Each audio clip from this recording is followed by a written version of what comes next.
ओम अज्ञानतिमिरन्धस्य ज्ञानाञ्जनशलाकया चक्षुरुन्मिलितं तस्मै श्रीगुरवे नमः। नमो विष्णुपादाय कृष्णप्रेष्ठाय भूतले श्रीमते भक्तिवेदान्त स्वामिनिति नामिने। नमस्ते सारस्वते देवे गौरवाणी प्रचारिणे निर्विशेष शून्यवादी पाश्चात्य देशतारिणे। जय श्री कृष्ण चैतन्य प्रभु नित्यानंद श्री अद्वैत गदाधर श्रीवासादि गौर भक्तवृंद।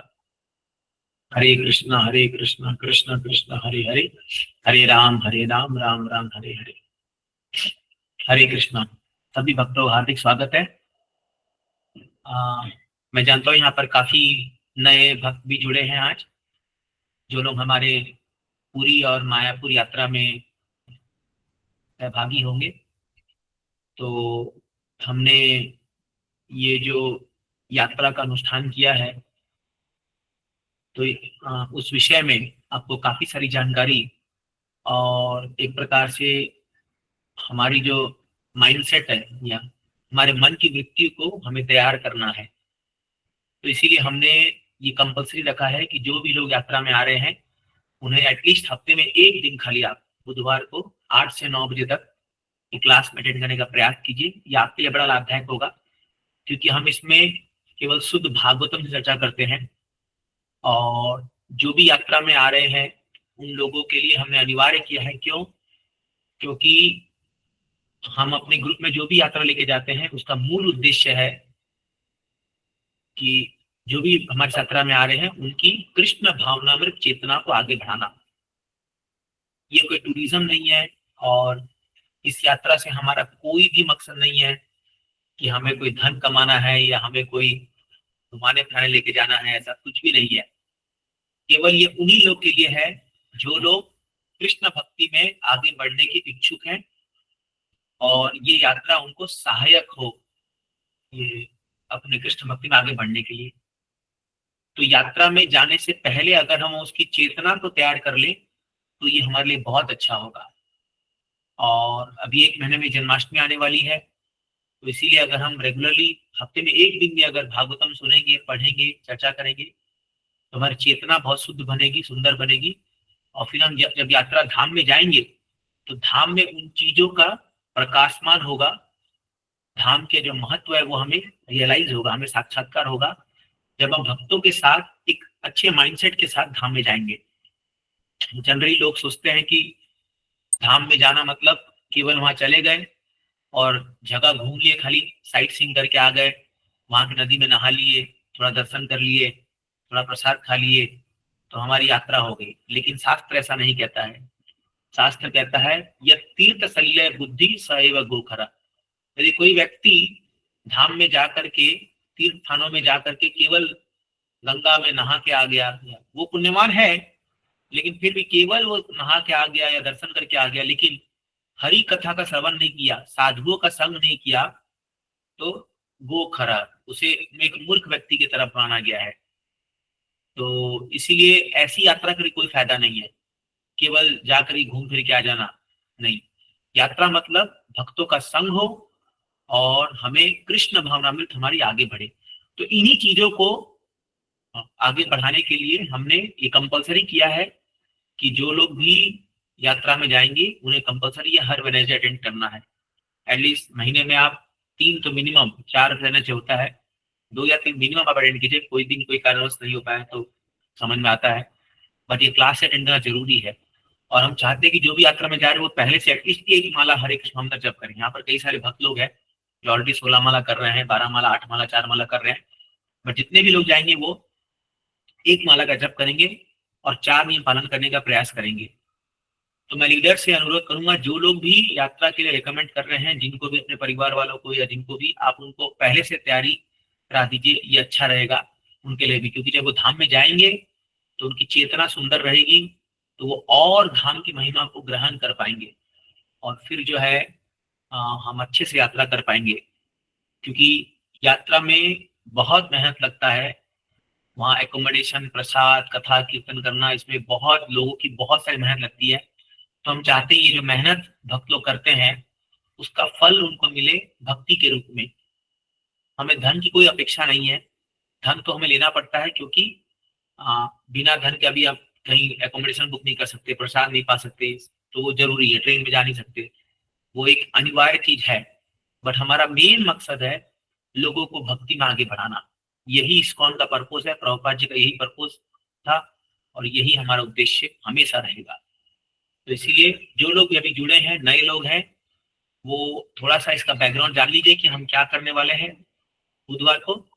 तो हम लोग श्रीमद् भागवतम से प्रथम संत के पहले अध्याय के पहले श्लोक से स्टार्ट किए थे, और अभी पढ़ते पढ़ते लगभग आज 1-1.5 साल से ऊपर हो गया है। पढ़ते पढ़ते हम लोग अभी 10वें अध्याय तक आ गए हैं। ऑलमोस्ट हम आधी किताब पहुंच चुके हैं श्रीमद् भागवत के प्रथम स्कंद के। तो बहुत सारे सुंदर सुंदर प्रसंग हमने पढ़े इसमें। नारद व्यास देव का संवाद, कुंती महारानी का प्रार्थना, भीष्म देव की स्तुति, और अभी जो है कृष्ण हस्तिनापुर से द्वारका की ओर जा रहे हैं, और एक बहुत सुंदर प्रसंग चल रहा है। तो आप अगर ये क्लास अटेंड करेंगे तो यहाँ पर हम एक एक श्लोक पढ़ते हैं और प्रभुपाद जी के तात्पर्य को पढ़ते हैं और फिर डिस्कशन करते हैं। तो यहाँ पर कृष्ण के भाव, कृष्ण के रूप, कृष्ण की वाणी, कृष्ण का गुण, इनके बारे में चर्चा होती है। ये केवल श्रवण मात्र से आपका हृदय शुद्ध होगा और आपको बहुत ही आनंद आएगा। तो इसलिए मैं आप सबसे रिक्वेस्ट करता हूँ कि आप लोग इसको धैर्यपूर्वक सुनिए। जिनको पिछले क्लासेस सुनने हैं, तो पिछले हमारे रीडिंग हो चुके हैं, सब यूट्यूब चैनल पे आ चुके हैं। हमारे गीता फॉर एवरीवन चैनल है, उसमें पूरा सीरीज आ चुका है। पूरा पहला श्लोक से पूरा कंटिन्यूस हमारा चल रहा है, सब रिकॉर्ड होके ऐड हो जाता है, उसमें आप वो सुन सकते हैं। तो इसलिए प्रभुपाद जी ने कहा है नित्यम भागवत सेवया, भागवत का श्रवण नित्य रूप से करना चाहिए। इस श्रवण मात्र से ही हृदय की शुद्धिकरण होगी और हम भक्ति में आगे बढ़ेंगे। इसलिए आइए हम आगे बढ़ते हैं। अभी आज हम लोग प्रथम स्कंद का 10वां अध्याय का 22वां श्लोक पढ़ेंगे। तो मैं शेयर करूंगा, थोड़ा सा मुझे समय दीजिए शेयर करने के लिए।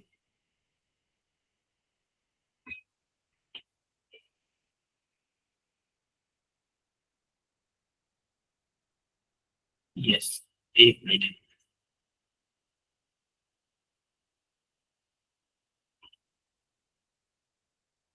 तो आज हम पढ़ रहे हैं टेक्स्ट नंबर 22। तो मैं श्लोक का रिसाइट करूंगा और फिर कोई एक भक्त जो है वो इसका अनुवाद और तात्पर्य जो है वो पढ़ेंगे। तो टेक्स्ट 22। स एव भूयो निजवीर्य चोदिताम स्वजीव मायां प्रकृति शिक्षिष्टतिम अनाम रूपात्मनि रूप नामनी विधि समानो अनुसार शास्त्रकृत। यस, पढ़िए। हरे कोई कृष्ण पढ़, प्रभु जी। हाँ पढ़िए माता जी। तब भगवान ने अपने अंश रूप जीवों को नाम तथा रूप प्रदान करने की इच्छा से उन्हें भौतिक प्रकृति के मार्गदर्शन के अंतर्गत कर दिया। उनकी ही अपनी शक्ति से भौतिक प्रकृति को पुनः सृष्टि करने के लिए अधिकृत कर दिया गया है। तात्पर्य: सारे जीव भगवान के अंश है। वे दोनों प्रकार के हैं, नित्य मुक्त तथा नित्य बद्ध। नित्य मुक्त शाश्वत रूप से मुक्त जीव है और वे भगवान के दिव्य धाम में जो दृश्य जगत से परे है, दिव्य प्रेममयी सेवा के आदान प्रदान के नित्य निमग्न रहते हैं। लेकिन नित्य बद्ध अर्थात शाश्वत रूप से बद्ध जीवों का जिम्मा बहिरंगा शक्ति माया पर रहता है कि वह परम पिता के प्रति उनकी विद्रोहात्मक मनोवृत्ति को सुधारे। नित्य बद्ध यह सदैव भूले रहते हैं कि भगवान के साथ उनका संबंध उनके अंश रूप में है। वे माया द्वारा पदार्थ के उत्पादों के रूप में मोहग्रस्त रहते हैं और इस तरह वे सुखी बनने के लिए भौतिक जगत में नाना प्रकार की योजनाएं बनाते रहते हैं। वे इन योजनाओं को खुशी खुशी आगे बढ़ाते हैं, लेकिन भगवान की इच्छा से योजना बनाने वाले तथा उनकी योजनाएं कुछ काल बाद ध्वस्त हो जाती है। जैसा कि पहले कहा जा चुका है, भगवद गीता 9.7 में इसकी पुष्टि इस प्रकार हुई है। हे कुंती पुत्र, कल्प के अंत में सारे जीव मेरी प्रकृति में लीन हो जाते हैं और जब पुनः सृष्टि करने का समय आता है तो मैं अपनी बहिरंगा शक्ति से सृष्टि प्रारंभ करता हूँ। भूयः शब्द पुनः पुनः का सूचक है, अर्थात यह बताता है कि सृष्टि सृष्टि पालन तथा संहार की क्रिया भगवान की बहिरंगा शक्ति से अनावरत अनवरत चलती रहती है। वे ही सबके कारण है, लेकिन सारे जीव जो स्वाभाविक रूप से भगवान के अंश है और मधुर संबंध को भुलाए रहते हैं, उन्हें उन्हें बहिरंगा शक्ति के चंगुल से छूटने का अवसर पुनः प्रदान किया जाता है और जीव की चेतना को पुनर्जागृत करने के लिए शास्त्रों की सृष्टि भी भगवान ही करते हैं। बद्ध जीव के लिए वैदिक वाङ्मय दिशा निर्देशन करने वाला है, जिससे वे भौतिक जगत तथा भौतिक शरीर की सृष्टि तथा संहार के पुनरावर्तन से मुक्त हो सके। Yes. कोई और भगवत पढ़िए, माता जी कोई और पढ़ना चाहेंगे नेक्स्ट पैराग्राफ? हरे कृष्ण गुरु जी। हाँ पढ़िए पढ़िए।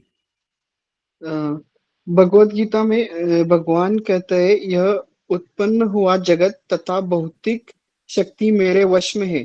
प्रकृति के प्रभाव से वे स्वतः बारंबार उत्पन्न होते हैं और यह सब मेरे द्वारा मेरी बहिरंगा शक्ति के माध्यम से किया जाता है। वस्तुतः आध्यात्मिक स्फुलिंग रूपी जीवों का कोई नाम या रूप नहीं होता, लेकिन भौतिक रूपों तथा नामों की भौतिक शक्ति पर प्रभुत्व जताने की इच्छा पूर्ति के लिए उन्हें ऐसे झूठ भोग का अवसर प्रदान किया जाता है और उसी के साथ उन्हें शास्त्रों के माध्यम से वास्तविक स्थिति को समझने का अवसर दिया जाता है। मूर्ख तथा भुलक्कड़ जीव सदैव झूठे रूपों तथा झूठे नामों में व्यस्त रहता है। आधुनिक राष्ट्रवाद ऐसे झूठे नामों तथा झूठे रूपों की चरम परिणति है। मनुष्य झूठे नाम और मिथ्या रूप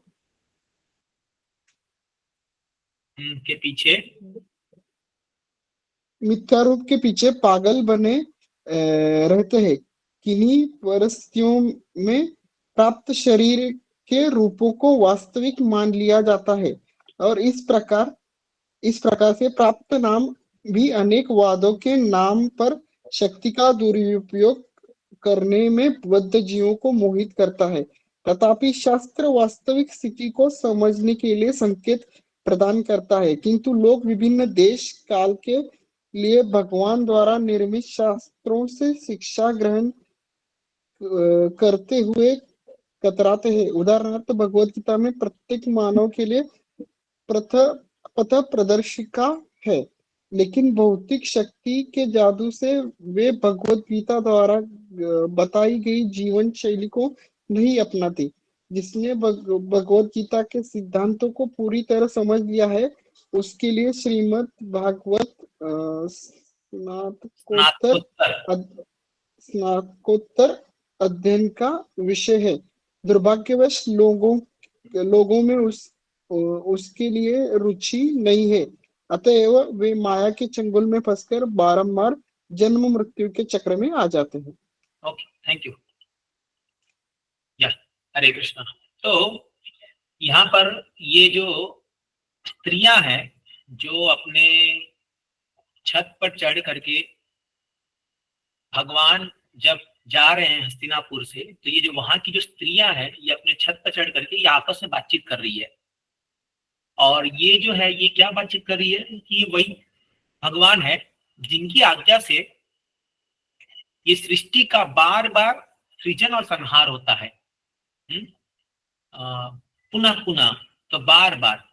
तो प्रभुपाद जी बहुत विस्तार से समझा रहे तात्पर्य में कि प्रत्येक जीवात्मा जो है वो भगवान का अंश है और इस संसार में अपनी भोग वृत्ति भोगने की दृष्टि से इस संसार में आता है और इस संसार के सभी पदार्थों को भोगने का भरपूर प्रयास करता है। लेकिन वो कितना भी प्रयास कर ले, उसके सारे जो प्रयास है वो विफल हो जाते हैं, क्योंकि जिस दिन मृत्यु आएगी तो ये सब चीज खत्म हो जाता है, उसका शरीर, उसका अ, परिवारजन या धन संपत्ति सब कुछ खत्म हो जाता है। तो फिर से जन्म लेता है वो। तो इसलिए पुनरपि जननम पुनरपि मरणम पुनरपि जनन जठरे शयनम, बार बार जन्म लेता है, बार बार मृत्यु होता है, बार बार जन्म लेता है, बार बार मृत्यु होता है। तो ये जो साइकिल है, ये जन्म मृत्यु का चक्कर है, ये चलता ही जाता है, चलता ही जाता है, इसको रोका नहीं जा सकता। ये बार बार, क्योंकि कब तक ये होगा, जब तक सृष्टि है। तो एक समय आएगा जब प्रलय होगा, तो ये सृष्टि का संहार होगा, और ये सृष्टि जो है ये जा करके कहाँ मिल जाएगी, भगवान के शरीर में, भगवान महाविष्णु के शरीर में जाके मिल जाती है। और फिर जो है वापस से जब भगवान श्वास लेते छोड़ते हैं, जब भगवान श्वास लेते हैं महाविष्णु, जो कि कारण सागर में लेटे हुए हैं, जब वो श्वास लेते हैं तो पूरी सृष्टि जो है वो उनके शरीर में चल जाती है, और जब वो श्वास छोड़ते हैं तो वापस से सृष्टि होती है। तो भगवान की दो शक्ति है, एक है अंतरंगा शक्ति, एक है बहिरंगा शक्ति। और हम जो जीवात्मा है वो तटस्थ शक्ति है। इस बात को जानिए अच्छे से, आपको बहुत ये आगे भी काम में आएगा ये जो ज्ञान है। तो अंतरंगा शक्ति जो है भगवान के निज धाम में, गोलोक वृंदावन में, वैकुंठ में जो उनके पार्षद लोग हैं, जो नित्य मुक्त जीवात्माएं हैं, जैसे भगवान के पार्षद गण, राधा रानी, सभी गोपियां, ग्वाल बाल, नंद महाराज, यशोदा मैया, देवकी, वसुदेव, उद्धव, ये सब जो भगवान के निकटतम पार्षद है, वो सब जो है वो अंतरंगा शक्ति के द्वारा, इंटरनल पोटेंसी। और हम जो जीवात्मा है वो तटस्थ शक्ति है। तटस्थ मतलब हम लोग के पास चॉइस है कि या तो हम अंतरंगा शक्ति के पास जाए या बहिरंगा शक्ति के पास जाए। लेकिन अभी हम लोग ने दुर्भाग्यवश बहिरंगा शक्ति का शरण ग्रहण कर रखा है। तो बहिरंगा शक्ति मतलब माया, जिसको महामाया कहते हैं, और अंतरंगा शक्ति है योग माया।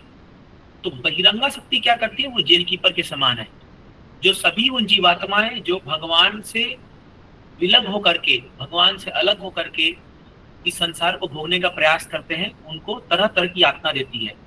जैसे आप देखोगे जेल में एक जेल कीपर जो है, जो लोग भी सरकार का नियम पालन नहीं करते हैं उन लोगों को सजा देता है। उसी प्रकार जो लोग भी भगवान के द्वारा बनाए गए नियम का पालन नहीं करते हैं, उनको ये माया जो है ये सजा देती है। तो ये अब आप सोचो, कह रहे भगवान में क्रूर कैसे हैं, हम उनके बच्चे हैं, कैसे वो हमको सजा दे रहे हैं, ये तो ऐसा तो नहीं होना चाहिए। ये भगवान की इच्छा नहीं है। जैसे कोई भी सरकार कभी भी नहीं चाहती है कि उसका जो सिटीजन है, उसके जो सारे राष्ट्र के लोग हैं, उनको सजा मिले। कोई चाहता है, बताइए? कोई सरकार चाहेगी कि इतना जेल बनाया जाए, इतना खर्चा होता है वहां पर, इतना मैनेजमेंट है।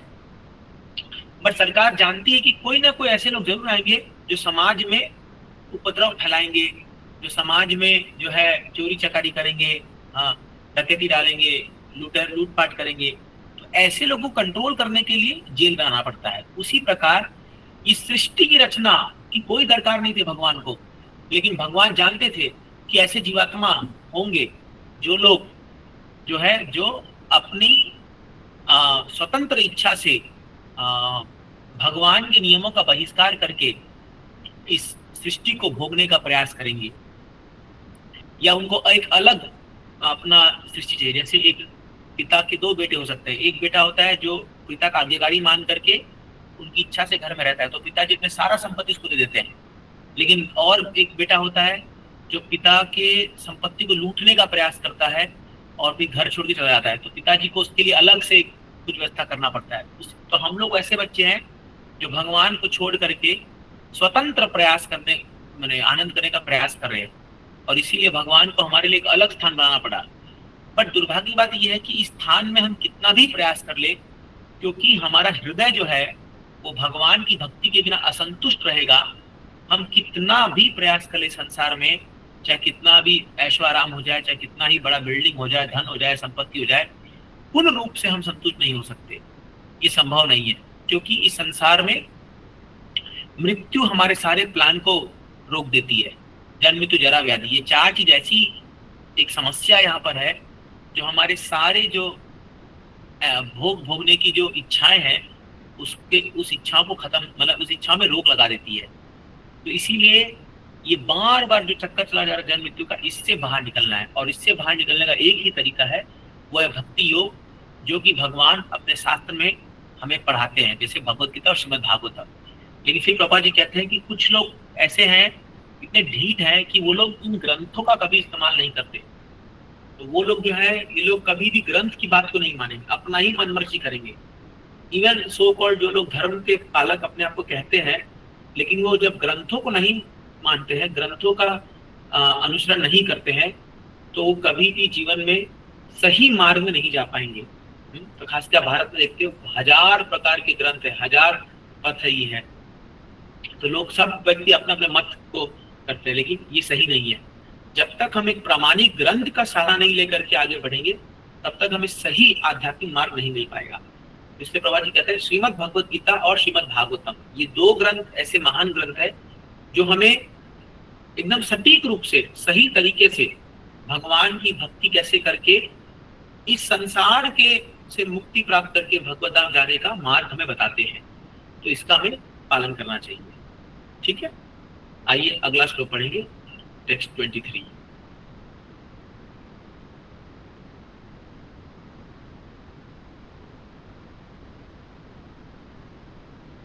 हाँ, 23।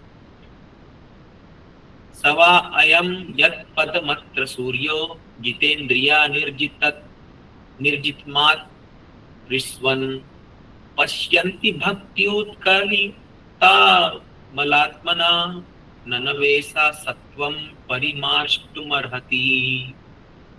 पढ़िए। हरे कृष्णा। पढ़िए प्रभु जी। ये वे ही पूर्ण पुरुषोत्तम भगवान है, जिनके दिव्य रूप का अनुभव बड़े बड़े भक्तों द्वारा किया जाता है, जिन्होंने स्मरण के द्वारा तथा जीवन इंद्रियों पर पूर्ण संयम द्वारा भौतिक चेतना से पूर्ण रूप से विशुद्ध हो चुके हैं तथा अस्तित्व को विमल बनाने का यही एकमात्र मार्ग है। तात्पर्य, जैसे कि भगवत में कहा गया है, भगवान केवल भक्ति में सेवा द्वारा अपने वास्तविक रूप में जाने जा सकते हैं। अतएव यहाँ पर बताया गया है कि केवल महान भगवत भक्त जो कठिन भक्ति में सेवा द्वारा मन के सारे भौतिक मेल को धो सकते हैं, वे ही भगवान को यथारूप अनुभव कर सकते हैं। जितेंद्रिय का अर्थ है इंद्रियों पर पूरा नियंत्रण रखने वाला। इंद्रिया शरीर की सक्रिय अंग है और उनके कार्यों को रोक पाना संभव नहीं। इंद्रियों को निष्क्रिय बनाने के लिए योग के कृत्रिम साधन सर्वथा निष्फल सिद्ध हुए हैं। यहाँ तक कि विश्वामित्र मुनि जैसे महान योगी सरीखे के प्रसंग में भी विश्वामित्र मुनि ने यौगिक समाधि के द्वारा इंद्रियों को वश में कर रखा था, किंतु जब उनकी भेंट मेनका स्वर्ग की अप्सरा से हो गई तो वे काम के शिकार हो गए और इंद्रियों को वश में करने की उनकी कृत्रिम विधि विफल हो गई। लेकिन शुद्ध भक्त के किस्से में ऐसा नहीं होता कि कृत्रिम साधन से इंद्रियों को कार्य करने से रोका जाए, अपितु उन्हें अन्य अच्छे कार्यों में व्यस्त रखा जाता है। जब इंद्रियां अधिक आकर्षक कार्यों में लग जाती है तो किन्हीं निकृष्ट कार्यों के प्रति उनके उन्मुख होने की संभावना नहीं रह जाती। भगवद गीता में कहा गया है कि इंद्रियों को अच्छे कार्यों में लगाने के ही द्वारा ही वश में रखा जा सकता है। भक्ति की अनिवार्यता है कि इंद्रियों को विमल किया जाए, भक्ति में सेवा में लगाया जाए। भक्ति का अर्थ निष्क्रियता नहीं है। भगवान की सेवा में जो कुछ भी किया जाता है वह उनकी भौतिक प्रकृति के तुरंत ही पवित्र हो जाता है। भौतिक धारणा अज्ञान के कारण ही है, वासुदेव के परे कुछ भी नहीं है। ग्रहणशील इंद्रियों के दीर्घकालीन अभ्यास से ही विद्वान के हृदय में धीरे धीरे वासुदेव अनुभूति जागृत होती है। लेकिन वासुदेव ही सब कुछ है ऐसा स्वीकार करने के ज्ञान में ही इस विधि का समापन होता है। भक्ति में सेवा में यही विधि शुरुआत से स्वीकार की जाती है और भगवत कृपा से अंतकरण में भगवान के आदेश से सारा वास्तविक ज्ञान प्रकट हो जाता है। अतः भक्ति में सेवा द्वारा इंद्रियों को वश में करना एकमात्र सरलतम साधन है। हरे कृष्ण। थैंक यू प्रभु जी। तो यहाँ पर ये जो स्त्रियां हैं, ये बात क्या कह रही है कि ये वही परम भगवान है जिनको शुद्ध भक्त, अपने भक्ति के माध्यम से, सुदृढ़ भक्ति के द्वारा और अपने इंद्रियों को संयम करके इनको इनके रूप का दर्शन करते हैं या अनुभव करते हैं। और फिर बताते हैं कि अस्तित्व को विमल, विमल मल मतलब गंदगी, तो अपने हृदय को, अपनी अस्तित्व को अगर हमें शुद्ध करना है तो उसका एकमात्र मार्ग क्या है? भक्ति योग। तो फिर प्रभुपा जी विस्तार से समझाते हैं कि भक्ति योग क्या है। तो भक्ति योग है इंद्रियों को भगवान की सेवा में लगाना, ये है भक्ति योग। तो भक्ति कोई निष्क्रियता नहीं है, निष्क्रियता मतलब कोई काम नहीं करेंगे, कोई दिन भर काम नहीं करेंगे, खाली मन में बोलते रहेंगे हाँ बहुत बड़े भक्त है। जैसे कई लोग जो है मंदिर आते हैं तो भगवान के सामने रहते हैं, ऐसा दिखाते हैं बहुत बड़े भक्त है, बहुत बड़े भक्त है। उनको बोलो आप भगवान का एक माला जप कीजिए, एक हरे कृष्ण मंत्र का जप कीजिए, नहीं मेरे मन में 24 घंटा चलते जा रहा है माला। नहीं, ये आपका भ्रम है। मन में 24 घंटा माला चलना ये बहुत ऊंचा स्तर है, ये अभी इतना जल्दी आएगा नहीं। मन में बहुत सारे गंदगी भरा पड़ा है अभी, काम क्रोध ईर्ष्या। वो अभी बोलेंगे कि मन में मेरा माला नाम जब चल रहा है और घर जाकर के झगड़ा करते हैं पत्नी से, बच्चे से, और सास ससुर सब लोग झगड़ा करेंगे। तो ऐसा नाम जप का क्या फायदा? आपके हृदय में जो आप बोल रहे हो कि हम बहुत भक्ति करते हैं, लेकिन आपकी भौतिक इच्छा खत्म नहीं हो रही है। अभी भी जो है धन संपत्ति, परिवार, जमीन जायदाद, इससे बहुत हम सबकी आसक्ति बहुत है इस सब चीज से। तो अगर रियली भक्ति का आपके हृदय में उद्गम होगा तो धीरे धीरे भौतिक चीजों के प्रति आकर्षण घटेगा और आध्यात्मिक चीज के प्रति आकर्षण बढ़ेगा। ये इसका एक बैरोमीटर है, ये इसका एक मापदंड है। अगर रियली आप भक्ति में आगे बढ़ रहे हैं तो भक्ति में आगे बढ़ने का तरीका क्या है? इंद्रियों को ऋषिकेन ऋषिकेश सेवनम भक्ति उच्यते। तो ऋषि मतलब इंद्रियां, और ऋषिकेश मतलब भगवान कृष्ण जो इंद्रियों के स्वामी हैं, इसलिए उनको गोविंद भी कहा जाता है। गो मतलब इंद्रियां और गोविंद मतलब इंद्रियों के स्वामी। तो जब आप इंद्रियों को भगवान की सेवा में लगाओगे तो इंद्रियां शुद्ध हो जाती है। अभी दिक्कत क्या हमारे साथ? अभी हमारी इंद्रियां अशुद्ध है। अशुद्ध क्यों है? क्योंकि हमारे मन में मलिनता भरी पड़ी है। हमारे मन में काम क्रोध लोभ मोह मद मत्सर्य ये पूरा कूट कूट के भरा पड़ा है। अगर हमसे कोई दूसरा व्यक्ति कोई भी चीज में अच्छा है, तो तुरंत मन में ईर्ष्या आता है, अरे ये इतना अच्छा कैसे कर रहा है, मेरे पास ऐसा क्यों नहीं है जो इसके पास है। तो तुरंत ईर्ष्या आता है हमारे मन में। और काम वासना भी भरी पड़ी है, हमें इंद्रिय भोग करने की बार बार इच्छा मन में आती रहती है। तो इस प्रकार जब तक ये हृदय गंदा रहेगा तब तक हमें ठाकुर जी का दर्शन नहीं होगा, तब तक हमें भगवान की अनुभूति नहीं हो सकती है। क्योंकि भगवान क्या है? पूर्ण रूप में शुद्ध है, वो अमलम है। भगवान एकदम शुद्ध है, शुद्ध सत्व में। तो शुद्ध तक पहुंचने के लिए हमको भी शुद्ध बनना पड़ेगा, और उस शुद्ध बनने की जो प्रक्रिया है वो है भक्ति योग। तो भक्ति योग कैसे? अपने इंद्रियों को भगवान की प्रैक्टिकल सेवा में लगाना। जैसे हम माला जप करते हैं तो हम माला पे उंगली लगा करके हरे कृष्ण कृष्ण कृष्ण हरे हरे, हरे राम राम राम हरे हरे, ये माला जप करते हैं। तो इसमें देखिए हम कितनी इंद्रियों को लगा रहे हैं। हम अपने हाथ से माला को स्पर्श कर रहे हैं, मुंह से भगवान का नाम ले रहे हैं, कानों से भगवान के नाम को सुन रहे हैं, है ना।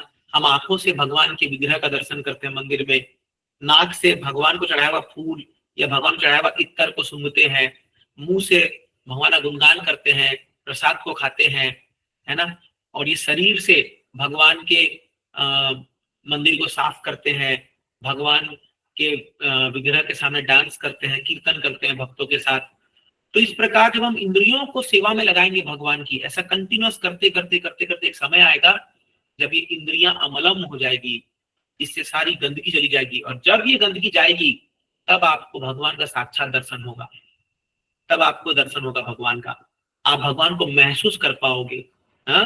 तो भक्ति पर ईशा अनुभव विरक्ति अन्यत्र च। तो भक्ति करने से पर ईशा अनुभव, जो ईश्वर इस संसार के परे हैं, परमेश्वर हैं, उनका अनुभूति शुरू हो जाएगा। इसलिए शुद्ध भक्त जो है अपनी भक्ति के माध्यम से अनुभूति करते हैं भगवान को। भगवान हर जगह है, भगवान कण कण में भगवान बसे हुए हैं, लेकिन हमको क्यों दिखाई नहीं देते, हमको क्यों महसूस नहीं होते? क्योंकि हमारी इंद्रियां अभी अशुद्ध है, अभी इसमें बहुत गंदगी भरी पड़ी है। तो ये भक्ति बहुत प्रैक्टिकल है, ये जो हम सिखाते हैं। जैसे अभी आप लोग सब धाम में जाओगे, तो धाम जाना भी एक भक्ति का अंग है, क्योंकि वहां जाओगे तो आप वहां पर उस रज से संपर्क में आओगे जिस रज में बड़े बड़े महान भक्त लोगों ने भगवान का भजन किया है, लोटपोट हुए हैं, वो चले हैं वहां पर, है ना, जहाँ स्वयं भगवान लीला स्थली है। तो जब हम अपने शरीर को वहां लेके जाते हैं, तो उस वातावरण के जो वाइब्रेशंस है, वहां की जो शुद्धता है, उसके अंदर पहुंचते ही हमें भी एक दिव्य अनुभूति शुरू हो जाएगी। आप देखोगे ये चीज होगा आपके साथ में, वो दिव्य अनुभूति हो जाएगी। लेकिन कब होगी? जब आप अपने इंद्रियों को शुद्ध करोगे। इसीलिए हम लोग आपसे रिक्वेस्ट कर रहे हैं कि अभी से तैयारी कीजिए। नहीं तो कई लोग, लाखों लोग जाते हैं भारत में, वृंदावन, मायापुर, पूरी, अयोध्या, सब, बट क्या देख के आते हैं? खाली जाएंगे, सेल्फी खींच कर जाते हैं, फोटो खींच के आ जाएंगे खाली भगवान का, हाँ, नदी में स्नान कर लेंगे। उनको कुछ पल्ले नहीं पड़ता। वो जाएंगे वहां पर समोसा, बड़ा, इडली विडली कुछ खा पी के आ जाएंगे। तो क्यों अनुभूति नहीं हो रही उनको? क्योंकि इंद्रियां अशुद्ध है, पूरी गंदगी भरी पड़ी है। तो वही गंदे इंद्रिय से वहां जाते हैं तो एक्चुअली धाम के संपर्क में ही नहीं आते और ऐसे ही चल के आ जाते हैं। वो खाली घूम फिर करके, जैसे वो मनाली या ऊटी या दार्जिलिंग, ये सब जगह जैसे जाते हैं लोग घूमने के लिए ना समर वेकेशन में, वो ऐसे ही उनका घूमना जाता है, क्योंकि इंद्रियां शुद्ध नहीं है। तो इंद्रियां शुद्ध नहीं होने की वजह से वो जो धाम की जो असली महिमा है, धाम की जो शुद्धता है, उनके संपर्क में वो नहीं आ पाते। लेकिन जब हम भक्तों के साथ जाते हैं, हम वरिष्ठ भक्तों के साथ जाते हैं और वहां पर उनके द्वारा कथा सुनते हैं, कीर्तन करते हैं, तो वो उस प्रभाव से, उस संग से धाम हमको रिवील करता है। धाम जो है वो अपना पर्दा हटा देता है और एक भक्त ही आपको धाम का दर्शन करा सकता है। इसीलिए हम भक्तों से कहते हैं कि, लोगों से कहते हैं हमेशा भक्तों के साथ जाइए, और जाने से भी हमारे मन को जो है शुद्ध रखिए। इसलिए हम धाम में मना करते हैं, वहां पर जो है कोई प्रकार का नशा मत कीजिए, कोई प्रकार का गुटखा, तंबाकू, ये बीड़ी, सिगरेट, ये सब मत पीजिए। इवन चाय भी मना करते हैं कि मत पीजिए। जितना हो सके एकदम शुद्ध वातावरण को पालन कीजिए। तो शुद्ध भाव को पालन करोगे, वहां पर जितना आप शुद्धिकरण पालन करोगे, उतना धाम आपको रिवील करेगा, धाम आपको दर्शन देगा। और जितने आप जो है गलत आदतों में लगे रहोगे, उतना धाम आपसे दूर भागेगा, क्योंकि धाम शुद्ध है। तो अशुद्ध व्यक्ति बस कैसे आएगा? इसलिए भक्ति योग जो है हमारे इंद्रियों का शुद्धिकरण करने के लिए होता है। और इसी भक्ति के प्रयास से भक्त्या माम अभिजानाति यावन यश्चास्मि तत्वतः, भक्ति के प्रभाव से भगवान अपने आप को, अपने भक्तों को रिवील करते हैं, अपने भक्तों को दर्शन देते हैं, अपने भक्तों को महसूस कराते हैं कि मैं हूं, मैं यहाँ पर हूं तुम्हारी भक्ति स्वीकार करने के लिए। ठीक है, आगे बढ़ेंगे।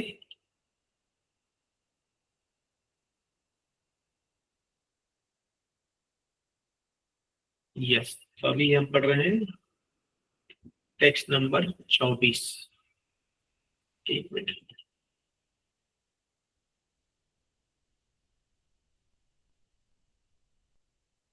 सवा अयम सख्यनुगीत सत्कथो वेदेषु गुह्येषु च गुह्यवादिभिः य एक ईशो जगदात्मलीलया सृजत्यवत्यत्तिन तत्र सज्जते।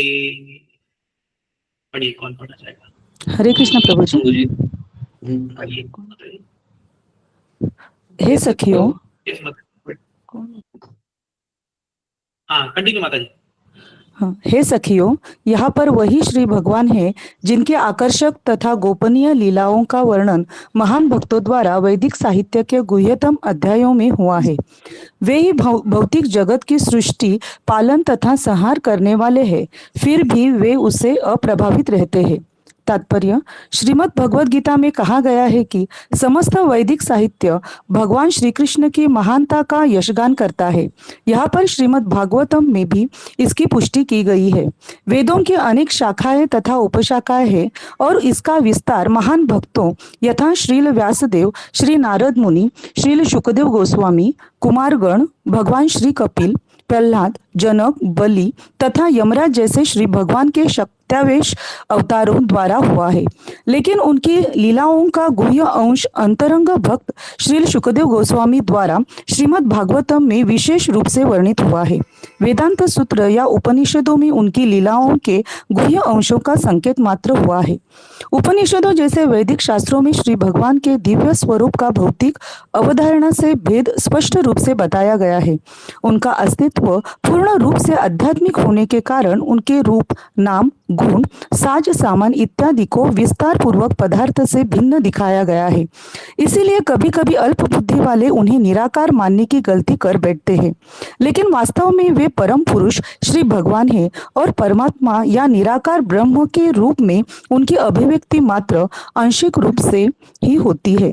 हरे कृष्णा प्रभु जी। Thank you.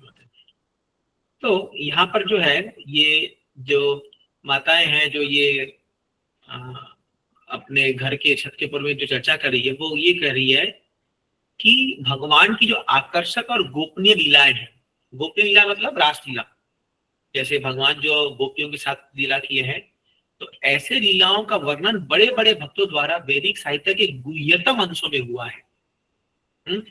तो गुह्यतम अंश मतलब क्या?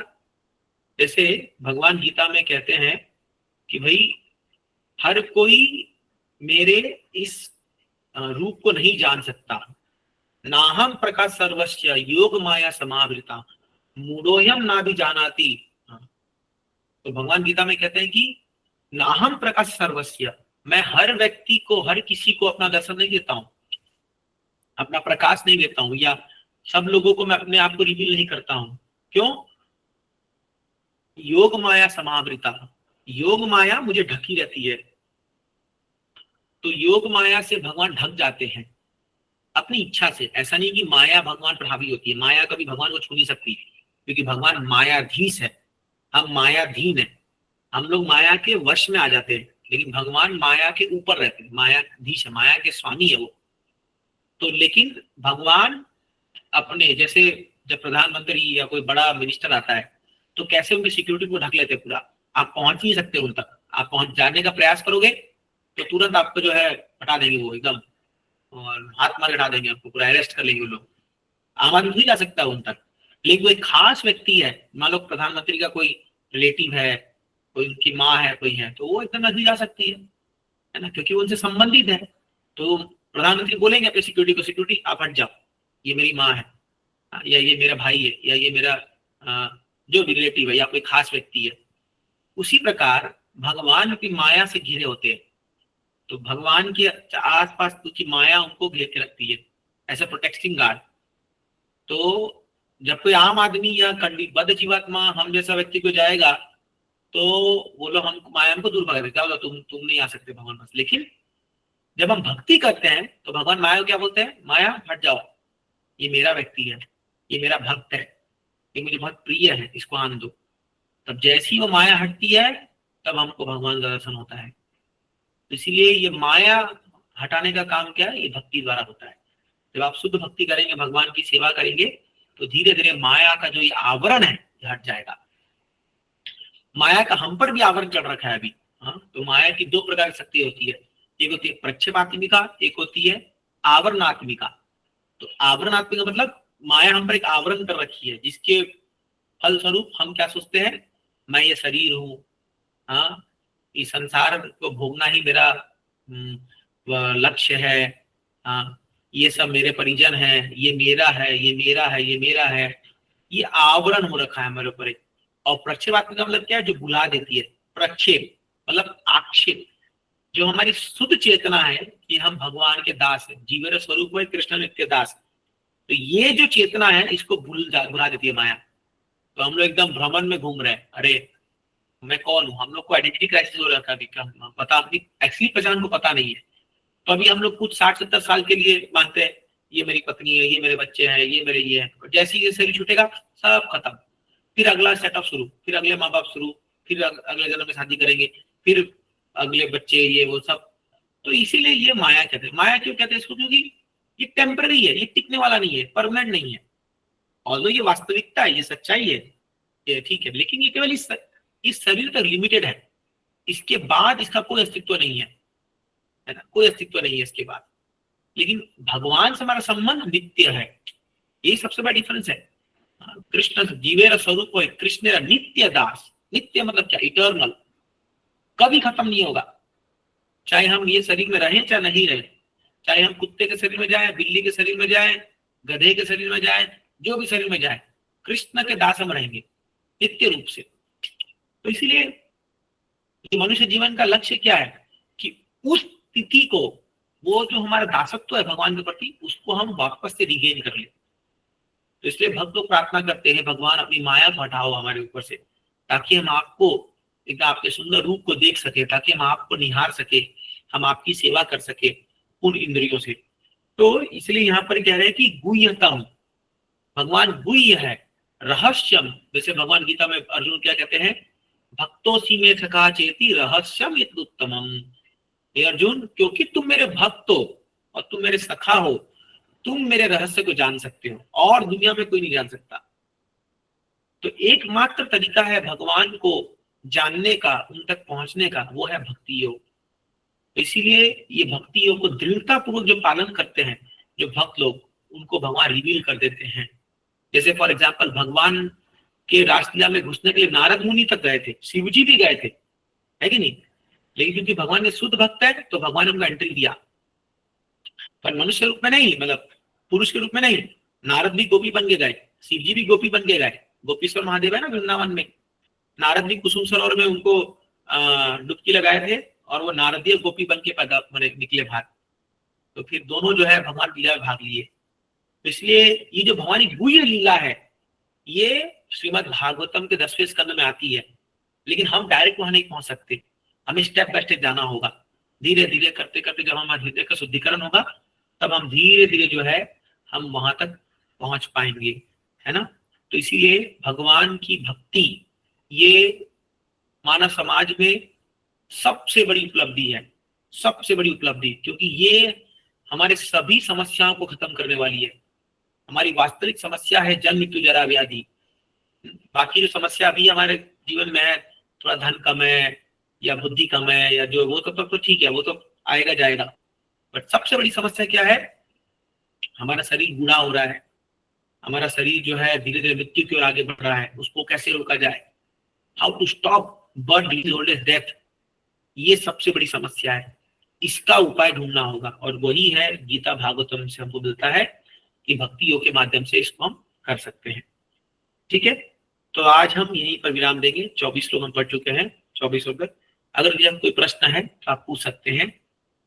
कुछ नए लोग भी हैं, अगर आपको कुछ जिज्ञासा है, कुछ जानना है तो आप पूछ सकते हैं अभी। यस नवनाथ, पूछिए। हरे कृष्ण प्रभु जी। पहले पैराग्राफ में एक ये डिस्क्रिप्शन आया कि जब प्रलय होता है तब सभी जीव प्रकृति में समा जाते हैं, बहिरंगा से। तो उसका मतलब एग्जैक्टली क्या, मतलब वो मुक्त हो जाते हैं? प्रलय के टाइम क्या होता है एग्जैक्टली? तो समझ नहीं है किसके टाइम क्या होता है? प्रलय के समय। तो प्रलय में क्या होता है? प्रलय के टाइम में शरीर तो छूट जाएगा, तो जो आत्मा है वो सब जा करके भगवान के शरीर में समाई रहती है। पूरी प्रकृति, जैसे भगवान जब महाविष्णु श्वास लेते हैं तो पूरी प्रकृति, ये पूरा ब्रह्मांड, धरती, सब जल, अग्नि, आकाश, वायु, सब के सब और जीवात्मा के साथ जाकर के पूरा खिचड़ी बन करके भगवान के अंदर रह जाएंगे, है ना? रह जाते।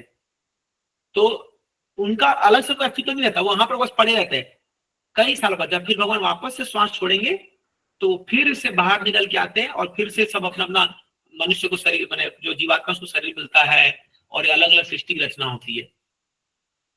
तो ये जो सृष्टि की रचना है ये करती है बहिरंगा शक्ति, माया, है? तो सृष्टि स्थिति साधन शक्ति रेखा छाएव यस्यास्ति भुवनानि विभर्ति दुर्गा।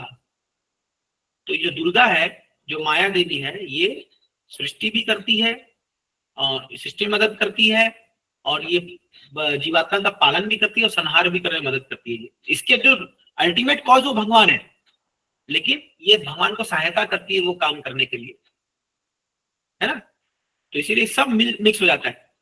जैसे आप देखते नहीं हो कि जब अपन मान लो जब कुछ सफाई करते हैं, मान लो आप घर का सफाई कर रहे हो तो सारा कचरा को ला करके एक पूरा गोनी में भर करके रख देते हो, है कि नहीं, पूरा एकदम लाल को भर भर के पूरा मिक्स हाँ। कर देते हो, वैसा ही होता है। ठीक है,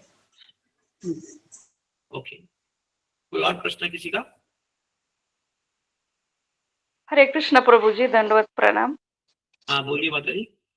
जगन्नाथ जी बीमार होते 15 दिन के लिए, हाँ तो उनका सेवा कौन करता है? हाँ, तो ये सबर जाति के लोग होते हैं जिनको खास ये प्रिविलेज है कि ये 15 दिन में वही लोग सेवा करते हैं भगवान की। तो इस सबर जाति, जो विश्ववासु सबर था, जिसने विद्यापति जो महाराज इंद्रद्युम्न के मंत्री थे उनको जो बताए थे, नील माधव की सेवा करते थे वो लोग, सबर जाति के लोग। तो फिर जब महाराज इंद्रद्युम्न जगन्नाथ जी को प्रकट कर लेते हैं, तो फिर ये सबर जाति को सेवा नहीं मिलती। तो ये लोग भगवान से बहुत प्रार्थना करते हैं, भगवान हमने क्या गुनाह किया था, हमसे नाराज हो गए थे। तो भगवान बोले नहीं, साल में 15 दिन आएगा जहां मैं तुमको मेरा बहुत इंटीमेट एसोसिएशन दूंगा, मैं बाकी दुनिया को दर्शन नहीं दूंगा, लेकिन केवल तुम्हारे साथ, मतलब एकदम पर्सनली भगवान इनसे मिलते हैं। सोचिए आप, 15 दिन तक ये लोग और खाली भगवान रहते हैं।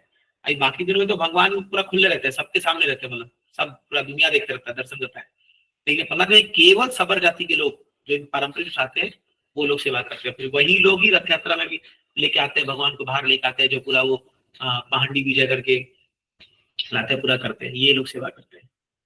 ठीक है, हाँ, हरे कृष्ण। हरे कृष्णा। और कोई प्रश्न किसी का? हाँ बोलिए बाबा, आपका आवाज कम आ रहा है।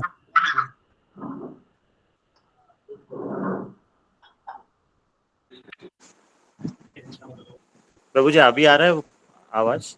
हाँ बोलो। प्रभु जी वो प्रभु जी ने स्टार्टिंग में जो क्वेश्चन पूछा था ना, उससे ही मिलता जुलता क्वेश्चन है। एक्चुअली हमारे जो धाम होते हैं, जैसे वृंदावन धाम हो गया, पंढरपुर धाम हो गया, ये सारे जो धाम हाँ, है वो शाश्वत धाम है। तो जब हाँ, महाविष्णु के अंदर पूरी सृष्टि समा जाती है, तो हाँ, ये जो सृष्टि है एज इट इज वैसे ही रहती है, और जब वो बाहर आती है तो एज इट इज वैसे ही धाम वगैरह वैसे ही शाश्वत वैसे ही वापस आ जाते हैं। करेक्ट।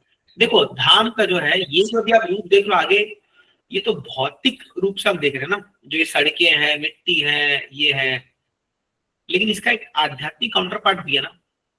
तो वो तो, अब ये धाम सब आध्यात्मिक धाम है, ये सब डायरेक्ट भगवान के धाम से उतरे हैं, गोलोक धाम से उतरे हैं। तो ये उसका जो आध्यात्मिक पार्ट है वो अपने आध्यात्मिक धाम में चला जाता है, और फिर जब सृष्टि होगी फिर वो आ जाएगा। और जिसका भौतिक रूप है, जो यहाँ के मिट्टी, रोड, सड़क, पानी, नहर, ये सब तो जो जैसे भौतिक तत्व मिल जाएंगे जाकर के। अब इसका मतलब थोड़ी कि जो ईटा पत्थर आप वहां देख रहे हो वो भी वो रहेगा सृष्टि, ऐसा नहीं होता है। इसका आध्यात्मिक जो रूप है वो चला जाता है, और जो इसका भौतिक रूप है वो जैसा प्रलय होता है प्रलय में मिल हो जाएगा। लेकिन जब फिर से रिक्रिएट होगा तो फिर से वो आध्यात्मिक ध्यान को लाया जाएगा। और जैसे मान लीजिए एक कंप्यूटर है जिसके अंदर सॉफ्टवेयर है, तो आप वो सॉफ्टवेयर को डाल के रखे कंप्यूटर के अंदर, जब मान लो आपको कंप्यूटर को डिसमेंटल करना तो सॉफ्टवेयर निकाल के ले जाओगे और कंप्यूटर का डब्बा ऐसे कैसे रखा रहेगा, फिर जब चालू करना फिर से सॉफ्टवेयर डालोगे फिर चालू हो जाएगा वो। राइट प्रभु जी। और आपने एक बार बताया था कि मतलब जो है, मैंने अभी वो भूवैकुंठ पुस्तक पढ़ रहा था, तो उसमें जो है बताया गया कि जो धाम है वो जमीन से, मतलब जमीन पे नहीं रहता, जमीन से जो है एक हाँ, फीट ऊपर रहता है, मतलब वो स्पर्श नहीं करता जमीन को। हाँ, तो हाँ। वो थोड़ा सा बताएंगे प्रभु जी? नहीं, स्पर्श जैसे देवता लोग भी स्पर्श नहीं करते हैं। जब देवता भी यहाँ धरती पर आते हैं तो स्पर्श नहीं करते, क्योंकि वो फील करते हैं कि इतना घटिया जगह है ये जो यहाँ का भौतिक जमीन है, क्योंकि मतलब यहाँ सारे मतलब कुकर्म होते हैं, क्योंकि लोग नियम पालन नहीं करते, लोग वो नहीं है ना, तो इसलिए वो भौतिक इस छुना ही चाहते हैं। यहाँ पर बहुत प्योर रहते हैं वो लोग। तो आपका धाम तो अपना भी सबसे शुद्ध है ही, प्योर है ही। तो लेकिन हम वो चीज नहीं देख सकते ना, स्पर्श नहीं करता। हम जो अभी धाम में जाते हैं, हम लोग एक भौतिक दृष्टि से जाते हैं, तो हमें भौतिक ही दर्शन होगा, हम उसकी आध्यात्मिक चीज को नहीं देख पाएंगे अभी। मैं बोला ना, क्योंकि इंद्रियां अभी अशुद्ध है। जब शुद्ध इंद्रियां होंगी तब वो धाम रिवील होता है हमको। जो मतलब जो संत जन थे, जो मतलब शुद्ध भक्त हैं, उन्होंने मतलब ऐसे दर्शन किए रहेंगे ना प्रभु जी। 100% किए, यस 100% किए। जैसे जीव गोस्वामी वृंदावन में जब वो अकबर के पास गया तो बोले कि आप केसी घाट का एक सीढ़ी ठीक करा दो, तो उसके मंत्री आए सब तो देखे, तो वो बोला अरे बाप रे बाप, ये इतना महंगा कि पूरा राज्य बेचने पर भी हम एक पत्थर नहीं खरीद पाएंगे, क्योंकि जीव गोस्वामी को वृंदावन चिंतामणि धाम प्रकट हो रहा था। राइट प्रभु। सॉन्ग लिया, वृंदावन रम्य स्थान दिव्य चिंतामणि धाम रसनामृत। तो ये कैसे लिख रहे हैं वो? नरसिंह ठाकुर को ये चीज रिवील हो रहा है। उतार मध्य विस्तृते वसियाक्षी दुई जने तार संगे श्याम संगे सुंदर राधिका। ये सब जो दर्शन कर रहे हैं, जैसे अभी हम लोग गोरा की रात को सामने गाते नहीं है कि बा जयो जयो गोरा चांदे, वो सब भक्त ठाकुर देख रहे हैं सामने कि ब्रह्मा आरती करे, आरती कोरिना ब्रह्मा आदि देव गणे गौरांगी, तो लास्ट में गाते नहीं है भक्ति विनोद देखे गोरारा संपदा। तो वो सब आंख देख के और लिख रहे हैं सॉन्ग में, वो थोड़ी है कि वो अपने मन से बस इमेजिन कर रहे हैं। तो शुद्ध भक्त तो देख पाते हैं, अपन नहीं देख पाएंगे अभी। तो अपने को इसीलिए शुद्ध भक्तों के पद चिन्हों पे चल करके वैसा भक्ति करेंगे तो हमें भी दर्शन होगा, हमें भी वो दिखेगा वो चीजें। आपने जैसे आपने लेक्चर में भी कहा था ना प्रभु जी की एवरी मल्टी यूनिवर्स, मतलब हर दिन जो है वही लीला रिपीटेडली चल रही है। तो जब लीला में घुसते हैं शुद्ध भक्त, तो वो साक्षात उसका प्रसंग जो है उसको देखते हैं।